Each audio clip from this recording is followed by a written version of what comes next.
Oh, yeah. Hey, gang, what's up? Aaron right here, Canadian Looney. Good riddance, Jagmeet Singh. The NDP party took an awful beating in this last election, down to 7 seats. Jagmeet is gone. Now we've got interim leader Donald Davies going to try to rebuild this party. He's here with Rosemary Barton playing patty cake. It's such law ball, man. This legacy media stuff, it is embarrassing how subjective they are to the different political parties. Watch this. Patty cake, Don Davies, Rosemary Barton. Let's check this out. It's a gong show. Hey, that's something everyone can enjoy. Meanwhile, New Democrats say they are talking to the Liberals and Conservatives about being recognized as a party inside the House of Commons. The party won only 7 seats. 12 are needed to have that official party status. Losing that status means losing certain privileges and funding. I spoke to They're toast, guys. The NDP party is toast. the NDP's new interim leader, Don Davies, about those conversations as Parliament resumes later this month. Don Davies, nice to see you again. Nice to be with you, Rosie. Congratulations on your reelection, on your new position as NDP interim leader. I know there's all sorts of mixed emotions around things given the outcome, but I do want to congratulate you personally first. Thank you so much. Congratulations on the big win. What foolishness. How do you plan to approach your job during this interim time? Obviously, there's 7 of you. You don't have everything you had, and we can talk more about that. But how do you plan to lead this group through a rebuilding time? Well, very cooperatively. You know, we have a small but mighty caucus. There's 7 of us together. What did he just say? And I think moving very constructively in a united fashion together is going to be key. We're going to have to work very collaboratively. And as I've said to our caucus, we don't have 1 leader. I think we have 7 leaders. And the tasks ahead of us are huge. I think the other thing, Rosie, is there's a lot of things to do. And I think we need to prioritize what's most important. So for me, there's 4 main priorities. One of them is we need to begin the process of rebuilding our party. I think we need to have a very open and thorough review of where we've come from, but we also need to have a vision process involving all of our members and activists to help refresh and reconnect and renew our party for the future. We also have to prepare for an upcoming parliament, so we have to be working effectively and constructively in parliament. And finally, we need to reconnect with the working class in this country, in my view. And I think there's a lot of work ahead for us. Well, I want to ask about a couple of those things, but the other, if I'll throw another priority on your list for you, and that is getting recognized party status inside the House. You don't have that, and for people that don't know what that means, it means a lot. You don't get your daily questions, you don't get lots of funding, it's not clear what would happen in committees. How concerned are you about not having that, and what are you doing to try and convince the government that perhaps you should? Well, I think there's a strong case to be made that we should Here comes the con pitch. get official party status, or at least resources. We're in a minority parliament. We do hold a balance of power. And so I think that it's in everybody's interest to make this parliament work and function so that we can deliver for Canadians. You know, our primary function here and our number 1 priority, Rosie, as New Democrats, is to deliver for Canadians on the priorities we heard in this last election. You know, there's an affordable housing crisis. They should all just retire. The NDP MPs, like, throw in the towel, man. It's embarrassing by now. This country. We need to strengthen and protect our healthcare system, particularly in mental health. As you know, we just saw that Lapu-Lapu tragedy in my riding demonstrate so importantly. And I think we need to work together to build a strong economy in an independent Canada with good jobs and good wages in the face of unprecedented challenges from south of the border. So I think ensuring that we have the resources so that we can bring the voices of Canadians to Parliament and successfully advocate for those policies is in everybody's interest. So I'll be reaching across party lines to see if we can achieve that. Have you done that? And have you specifically reached out to the Liberals to see whether they would consider that? Yeah, I've reached out to both Liberals and Conservatives, and we're having preliminary discussions about what that might look like with both parties. And the reception has been good, lukewarm? How would you characterize the reception to that idea? It's been positive. It's been positive. And I think, both parties, and in fact, all of us understand that we are in a minority.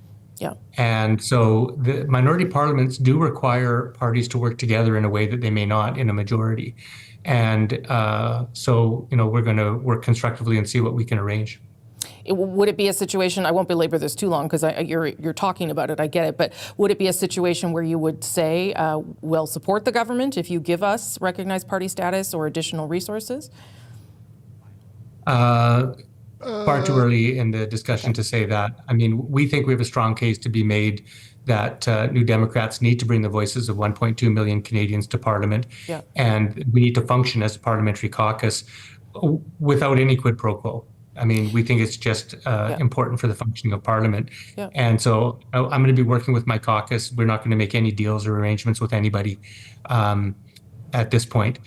We just think that it's important for Parliament in a minority situation for all major national parties to function as best they can, and that's what I'm working for. I'm going to circle back to something you started with, and that is reconnecting with workers and the labor movement. Obviously, this was a highly unusual election where we ended up it being really a two-party race. But to your point, and I appreciate you raising it, the Conservatives really did a lot to court workers, the unions, and people listened, particularly in southwestern Ontario. What do you think happened there? What is your understanding, or as you watch that unfold, realizing that you're only 2 weeks out from this, but what is your thought process there?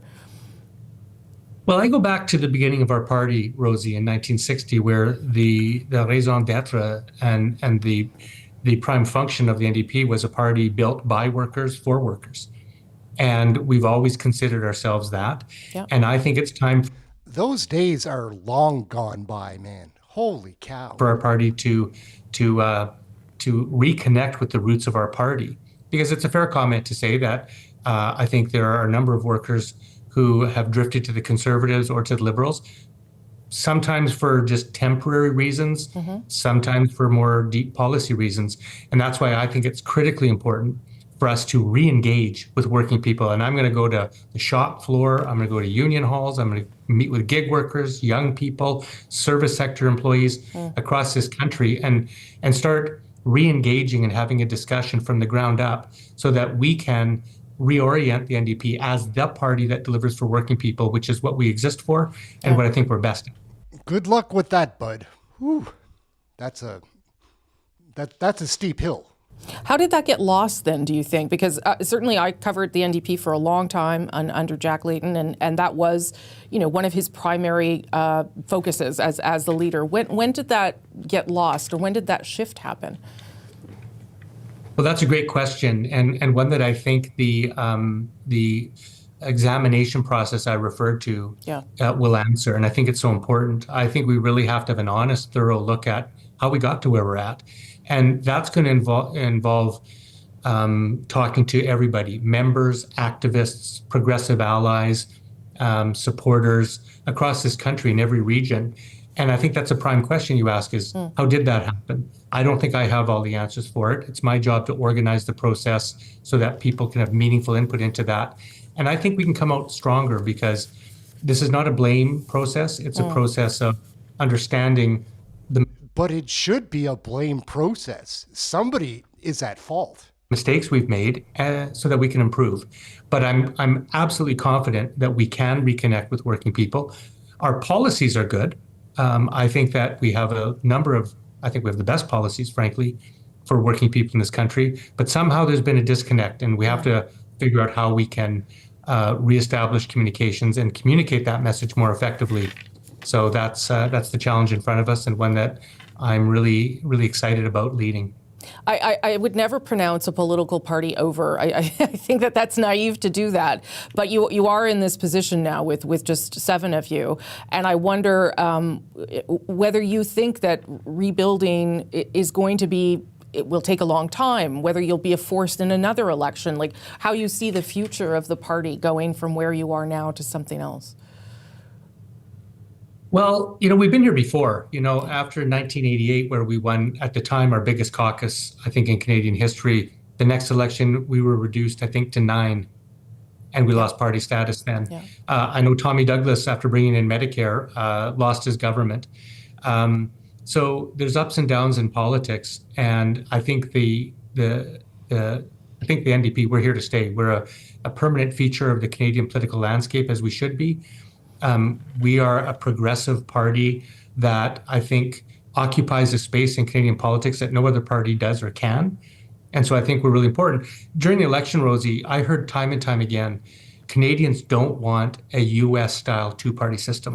And one of the strengths of Canadian democracy, I think, is that we have a diversity of ideas and a range of parties, 5 of them in Parliament, actually. And I think that's a strength. I think it makes our governance better. So our task ahead is to reimagine a stronger, better progressive option for Canadians. We've done it before. Jack took us to 103 seats in 2011 in official opposition status. That's coming from having 9 seats, not too far, in the past before that. So we can rebuild, we will rebuild, and we're going to come back stronger than ever, I think. Okay, Don Davies, thank you for making the time. We'll speak again. I appreciate it very much. Thank you, Rosie. Oh, yeah. All right, gang. So what do you think? Can the NDP party rebuild? Are you interested in helping them get back on track? I don't think I'll ever vote NDP federally in my life again. I doubt it provincially as well.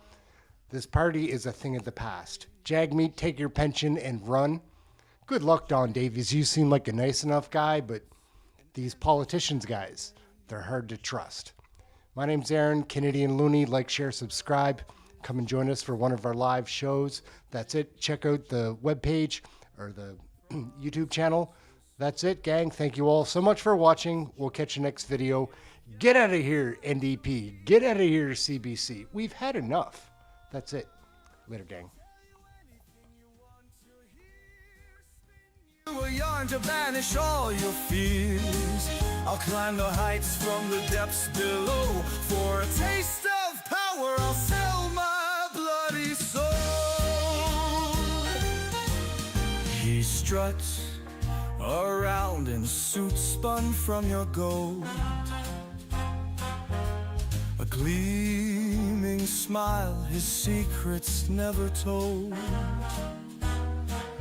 The sheep bleed, cheering every lie, blind to the fire burning in his eyes.